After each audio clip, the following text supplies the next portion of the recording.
je dessinais déjà beaucoup, mais je dessinais comme ça, en amateur. Je faisais mes trucs dans mon coin, je me débrouillais avec les outils que j'avais découverts. Et puis, quand on fait tout seul dans son coin, à un moment donné, il y a un problème, c'est qu'on stagne. Donc à ce moment-là, on cherche des solutions. Enfin, soit on cherche des solutions, soit on laisse tomber. Moi, j'ai laissé tomber pendant un moment donné, et puis ça m'a manqué parce que je continuais. Chaque fois qu'il y avait des réunions, des cours, ce genre de choses, je gribouillais sur des coins, mais ça finissait par être tout le temps les mêmes gribouillages. Et puis, j'ai eu l'occasion, dans un cadre professionnel, de rencontrer un ami, et on s'est retrouvés côte à côte dans la réunion à faire tous les deux des gribouillis un peu style bande dessinée. Et il m'a dit qu'il prenait des cours de dessin, et en plus avec un dessinateur qui faisait l'illustration de la bande dessinée, je fais ah. Et donc voilà, j'ai essayé, je me suis pointée, et au bout de 3 ans, je suis toujours prisonnière, alors que l'ami, lui, au bout de 6 mois, il est parti. Mais moi, je suis toujours là. Voilà. J'ai pu apprendre des nouvelles choses aussi. Déjà, il y avait des techniques que j'avais découvertes par moi-même, mais que j'osais pas utiliser à fond parce que je pensais que c'était pas des vraies techniques. Je pensais que c'était des facilités, des tricheries. Et en fait, je me suis rendu compte que non, ça pouvait être des vrais outils d'apprentissage.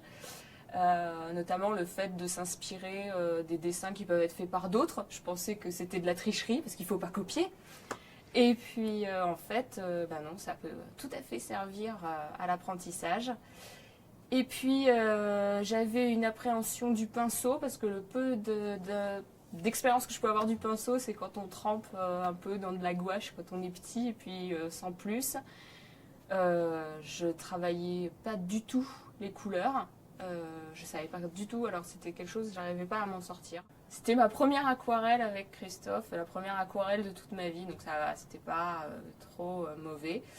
Parce que voilà, quand on voit une aquarelle comme ça, on se dit oh là là, mais c'est vachement compliqué et tout. Et en fait, quand il y a un prof derrière qui vous explique que il faut d'abord mettre la première couche de couleur claire et ensuite faire monter les couleurs, etc., qu'on apprend à regarder l'objet qu'on dessine, finalement, ça se fait presque tout seul. Et puis on se rend compte qu'on est capable de faire des choses qu'on pensait pas être capable de faire. Moi, 2 jours avant que je fasse cette aquarelle, on m'aurait dit tu vas faire la même, j'aurais rigolé. Et puis en fait, je l'ai faite presque les doigts dans le nez. Il y a eu un moment donné où j'ai eu une appréhension, c'est-à-dire que je me suis dit, j'ai l'impression que je me débrouille bien parce qu'il y a toujours des camarades de classe qui regardent au-dessus de l'épaule et qui disent ah c'est sympa ce que tu fais. En même temps, ça m'était arrivé quand même d'être à côté de gens qui connaissaient un peu mieux le dessin, qui me disaient mais ton ombre là elle est pas possible, ou ta composition elle est cacaboudin, ou la proportion c'est pas ça, ça ressemble pas. Il y a toujours ça ressemble pas. Hein. Alors quand ça ressemble pas c'est pas bien. Donc d'un côté je me disais je prends aussi le risque en allant à ce cours de dessin de me confronter finalement à la réalité de la qualité de ce que je fais. Est-ce qu'on va pas me dire que finalement je suis très mauvaise en dessin et ça va me décourager une bonne fois pour toutes? En fait, non, pas du tout. Voilà. C'est comme les chiens, hein. Les croquettes sont toujours meilleures dans la gamelle du voisin. Nous, les dessins, ils sont toujours plus jolis chez le voisin. Et puis au bout d'un moment, on apprend à décrypter ça. On se dit oui, c'est parce que dans le dessin qu'on a produit nous, finalement, on perd le côté un peu mystérieux, c'est-à-dire qu'on sait comment ça a été fabriqué, donc forcément on voit toutes les failles. Alors que quand on arrive sur le dessin de l'autre, on le voit tout fini, donc forcément on a l'impression tout de suite que c'est magnifique. Donc au début on a un peu cette appréhension-là, et puis on apprend à la dompter, et puis c'est vrai qu'au bout d'un moment aussi en la domptant, on apprend qu'on peut apprendre des autres, on peut apprendre des erreurs des autres, on peut apprendre des qualités des autres, il y a une émulation de groupe. Et puis voilà, quoi, on arrête un petit peu de se prendre la tête avec ce genre de considération. J'ai appris à aimer récemment les couleurs. Donc, technique poussiéreuse plus couleur, je me suis dit, alors je m'étais déjà pas mal amusée avec des carrés comptés, et du coup, voilà, ça m'a donné envie. Quand j'ai vu le stage, j'ai fait, je vais apprendre. Et puis, le premier exercice, justement, c'était de faire un petit portrait de personnage façon illustration. Donc, je me suis dit, c'est l'occasion ou jamais d'essayer. Et puis, voilà, donc moi, c'est pas du super réalisme, hein, c'est au contraire, c'est un peu pas ésotérique, mais un peu, enfin voilà, un peu bizarre, quoi. Elle a elle a un peu une tête d'extraterrestre, quoi. Elle vient pas de notre planète, quoi. Elle vient un peu d'ailleurs. On dirait aussi un peu qu'elle a consommé des choses illicites, mais voilà. Voilà, comme on peut le constater, j'étais un peu frustrée sur les couleurs et maintenant je me défoule bien sur la couleur. Hein, voilà, il y a des bons roses, etc. Et puis voilà, la gestion des couleurs c'est gentil, mais on peut pas les mettre n'importe comment. Et ça c'est une autre chose que j'ai appris, c'est à équilibrer, alors, ce qu'on appelle équilibrer les masses dans le jargon.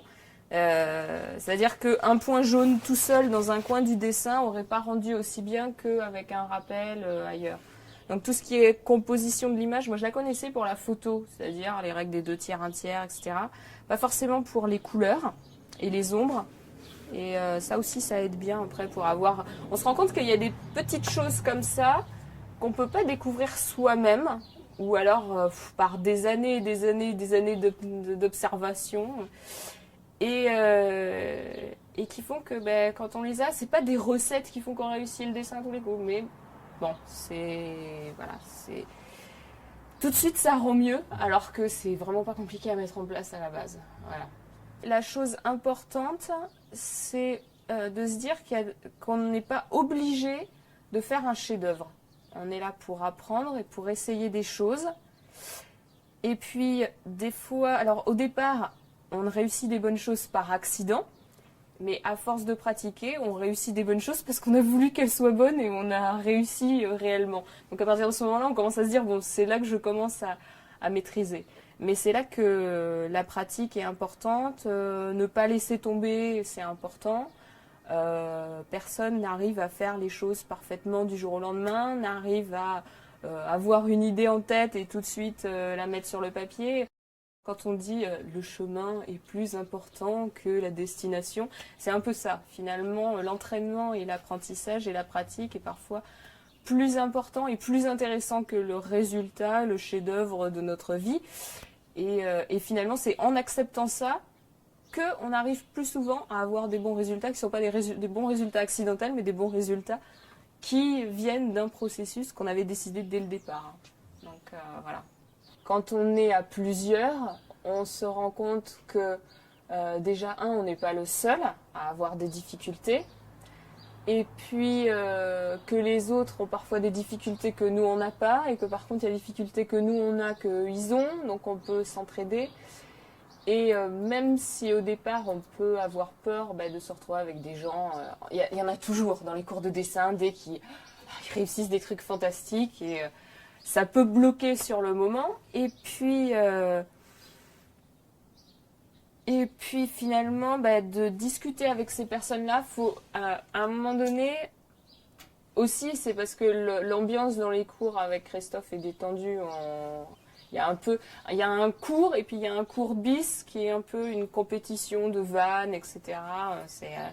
C'est assez sympa pour ça. Puis il y a toujours de la musique, donc c'est bien détendu. Enfin voilà. Et puis l'avantage aussi de se retrouver toutes les semaines, c'est qu'on finit par se connaître. Enfin, surtout moi, il y en a que je connais depuis 3 ans maintenant. Je les vois toutes les semaines, tous les 3 ans. Donc ça vient un peu comme une sorte de famille. Donc on ose se dire des choses, etc.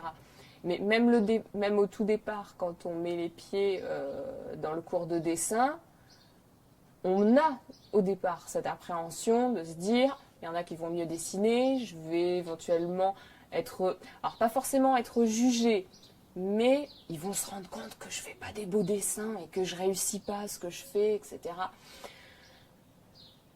Pas forcément d'être jugé, mais d'être déçu par soi-même en se comparant aux autres. Et en fait, du fait qu'on est nombreux et qu'on est tous dans la même galère, entre guillemets, déjà on perd un peu cette appréhension, et puis au fur et à mesure, on apprend aussi que regarder les erreurs des autres, quand on voit, au bout d'un moment, on apprend à oser aussi aller voir l'autre, lui dire mince, mais se dégrader la vie, comment tu fais pour qu'il soit aussi beau? Moi, j'y arrive pas, on voit des gros coups de pinceau, etc. L'autre, il va te dire moi, je délaye plus, je mets plus d'eau, enfin, il va y avoir des recettes qui vont s'échanger. Et puis, le prof de dessin va arriver derrière, Christophe va arriver derrière, il va dire mais tes coups de pinceau, ils sont très jolis aussi. C'est un style différent, mais c'est très beau aussi. Chacun son style. Alors chacun son style en fonction de ses envies, mais aussi en fonction de sa manière d'être, sa manière d'utiliser les pinceaux qui sont une prolongation un petit peu de la façon dont on vit un petit peu au quotidien. Donc voilà.